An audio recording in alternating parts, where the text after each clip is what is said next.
Headlines burning, chaos on the feed.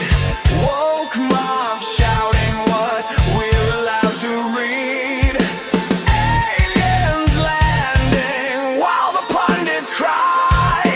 Hollywood melting while the markets fly.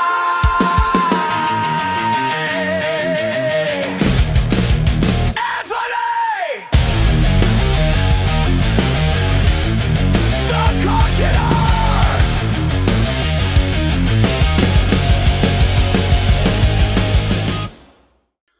Welcome.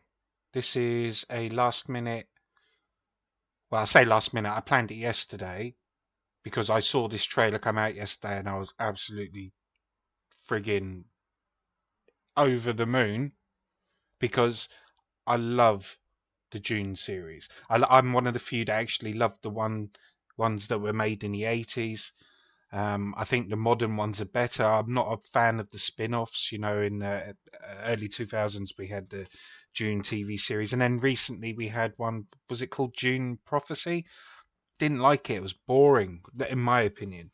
But then I saw this trailer was released yesterday, and within the space of an hour, it got 1 million views, which is phenomenal.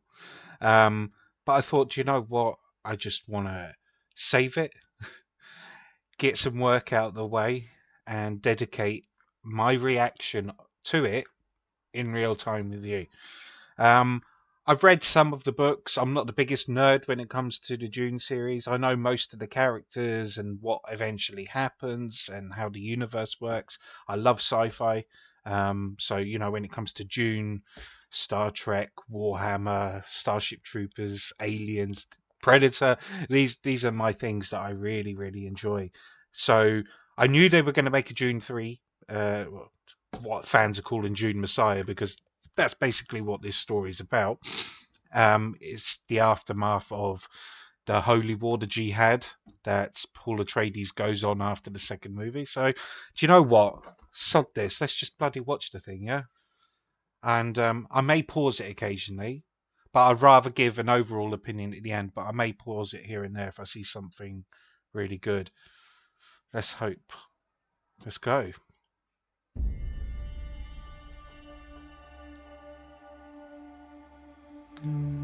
Oh my god, there's water! No, I'm joking.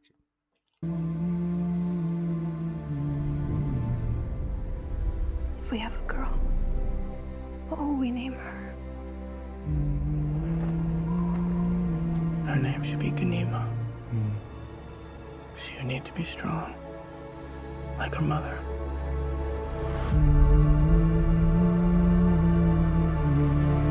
What if it's a boy? I would name him Leto. Yeah.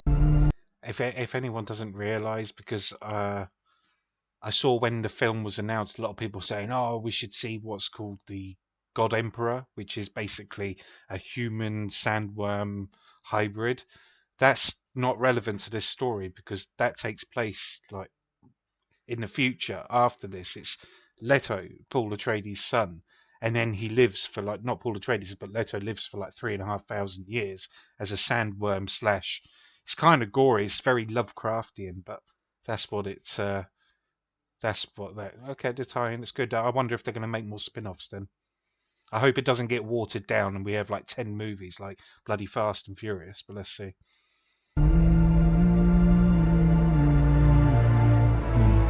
So he would have the wisdom of his grandfather.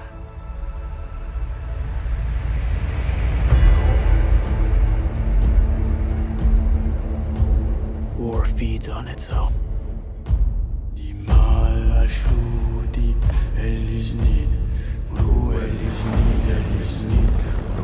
If you're not familiar, when he goes on this jihad, kind of controversial name to call it, but it was written a long time ago. This he kills billions, by the way. Like from what I understand about the Dune Messiah story, is Paul Atreides isn't. This is like a very sort of anticlimactic hero coming back to Earth type of thing, feet on the ground, but at moments has very dark periods too, you know, like power corrupts. That's the whole point of the Dune series. So, yeah, interesting. The more I fight, the more our enemies fight back. I love the way they do the ships. That's okay. That's Edric, not him. Robert Pattinson, really good casting here. Very similar though to the Harkonnens in design, so that might confuse people.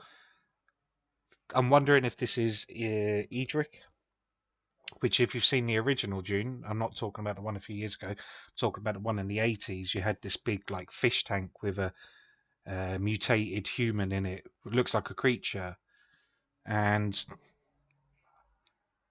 we didn't see it in the first Dune movie because Villeneuve is not messed around, but he's changed it into a more entertaining format.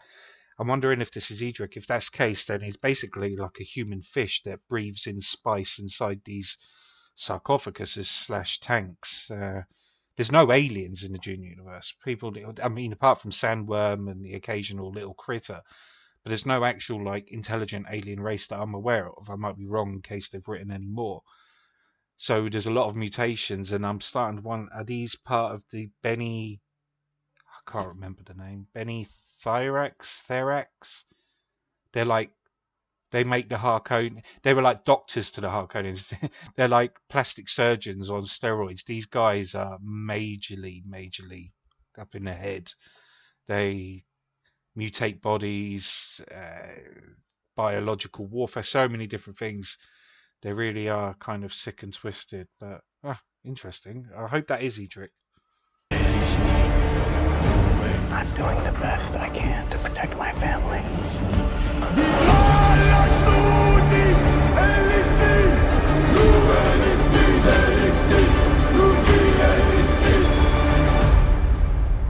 How did Father do it? Your father never started a war.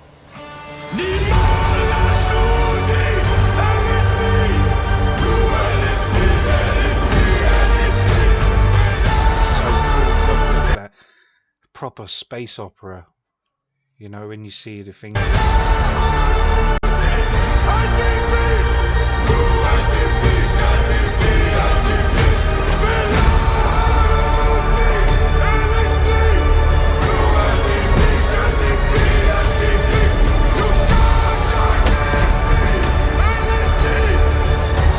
not afraid to die. He looks miserable, doesn't he? But I must not die. Yet.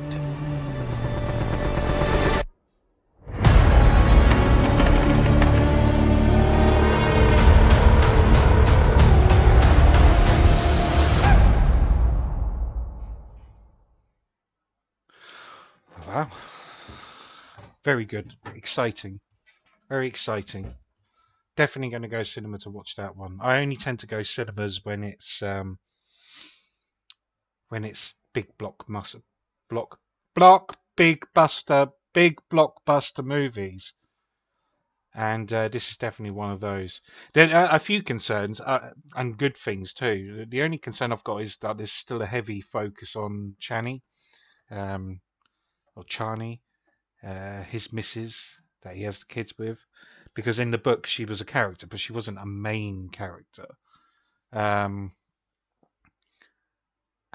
it's a bit like if anyone's seen Yellowstone, the TV series. I know this is a major curveball, but there's a character in that called Monica, and she kind of holds the plot, but she becomes so annoying as a character, and that kind of I could get that vibe with Chani in Dune in the movies, the recent movies.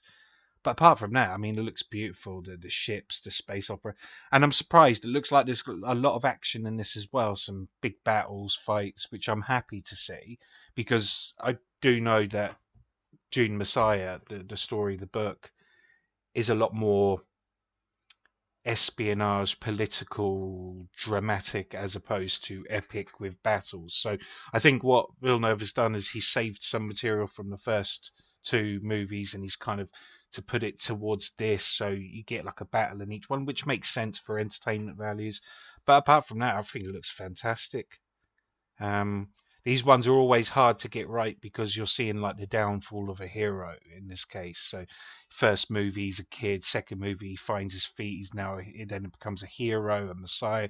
And the third movie is about his downfall, kind of, and the harm he's caused. So it can get very emotional for people. So it definitely be interesting to see. So yeah, I think it's bloody brilliant. I wasn't planning on this. I usually stick to my episodes, but 100% I'm watching this. I can't wait. You have a good day. Stay tuned for the next video I will be releasing tomorrow. Take care. Like and subscribe as always. Thank you.